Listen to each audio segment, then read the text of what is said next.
the forgotten rope-making technique that outlasted modern fibre.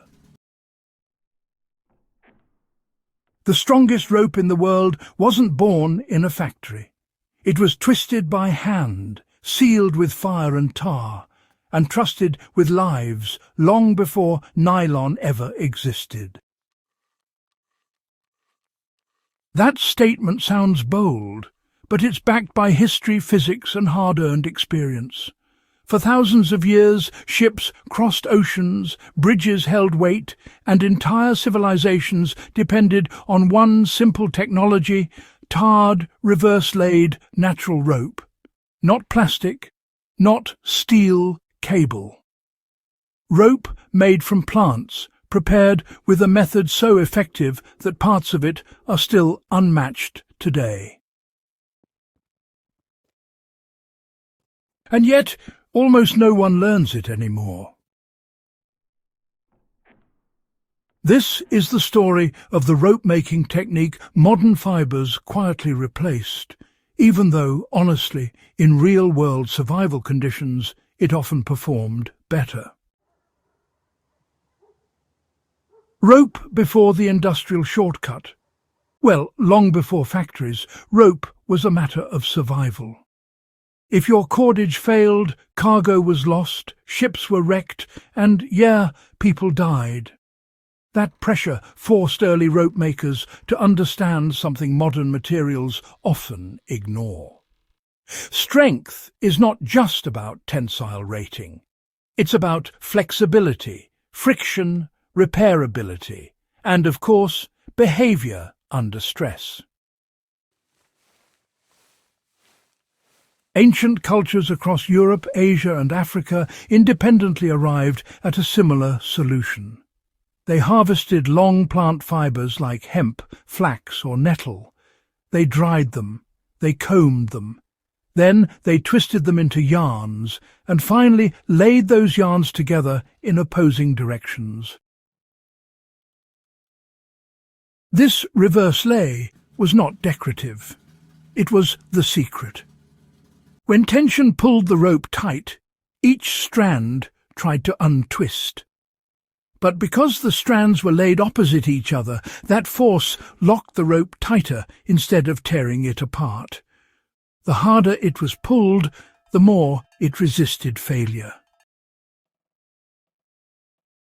That single insight is the foundation of every serious rope ever made. Why reverse-laid rope was different. Modern synthetic rope is extruded, braided, or moulded. It's strong on paper, but it relies on uniform material behavior. Natural rope relied on structure. In a traditional three-strand rope, each yarn is twisted in one direction. Then, those yarns are laid together in the opposite direction. Under load, the internal tension distributes evenly across fibres. Micro-failures don't cascade.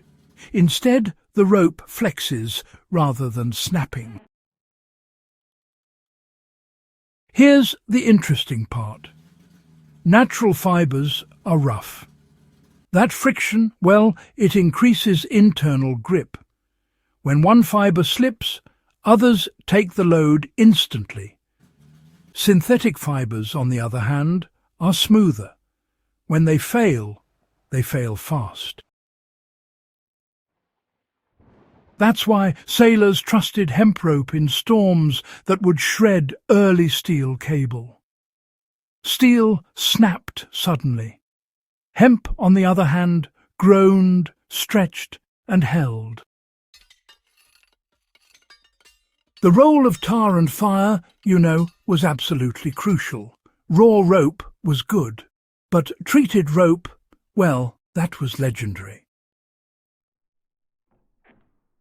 After laying, ropes were often soaked or brushed with pine tar or pitch, then lightly heated. This did three things at once.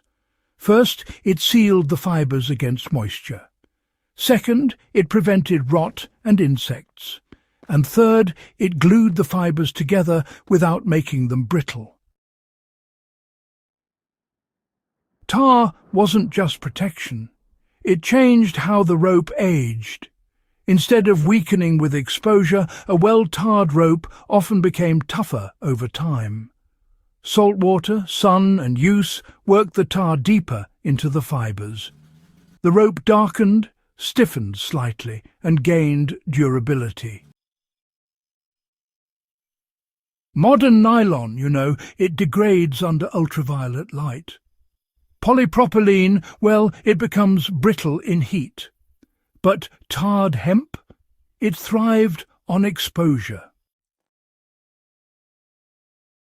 That's not nostalgia, that's chemistry. Strength isn't the whole story. On paper, modern fibers win tensile tests. Nylon and Dyneema, they can carry massive loads, but survival doesn't happen on paper.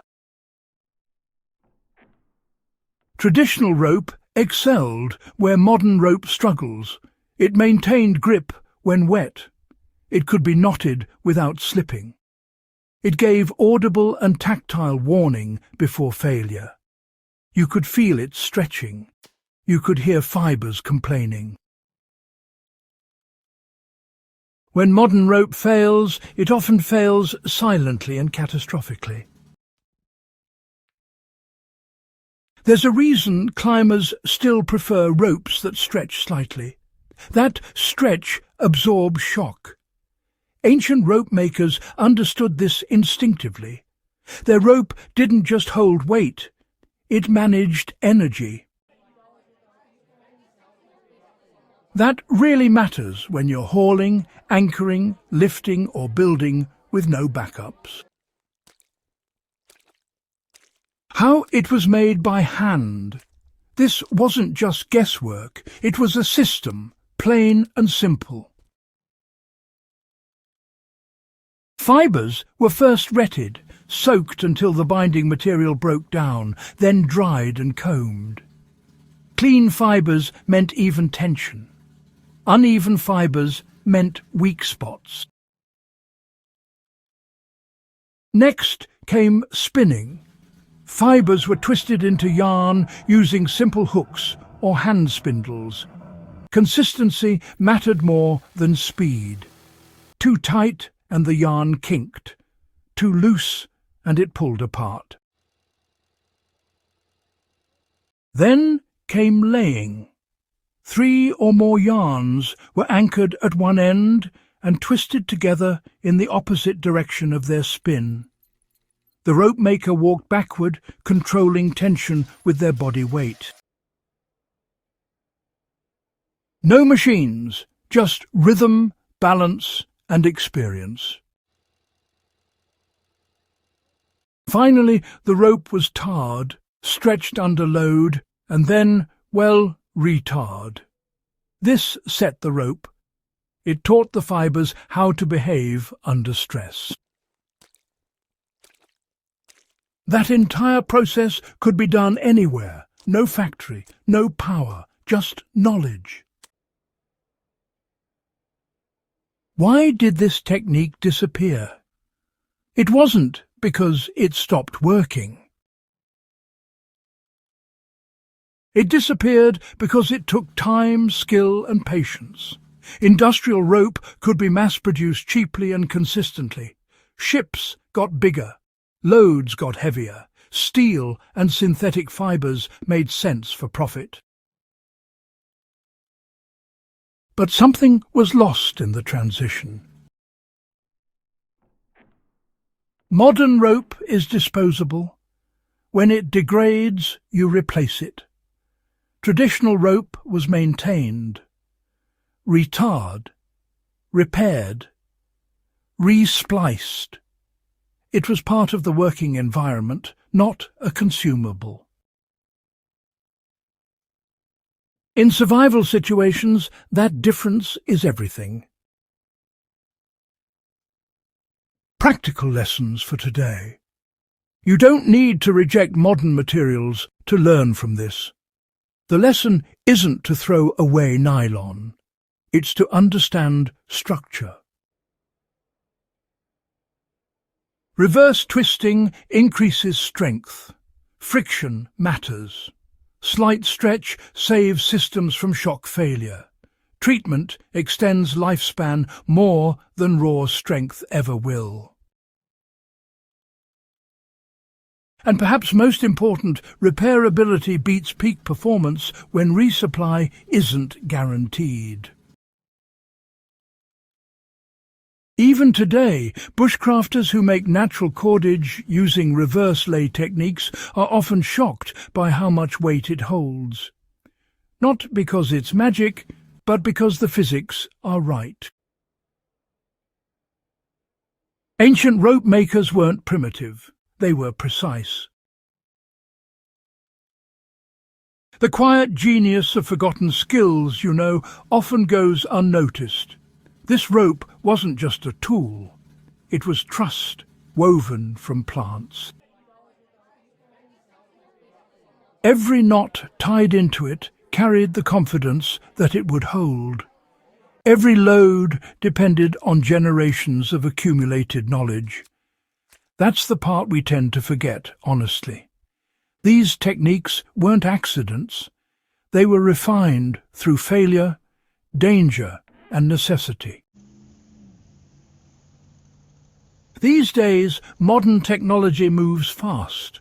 But, old skills, they moved deep. And when conditions strip everything else away, depth is what survives.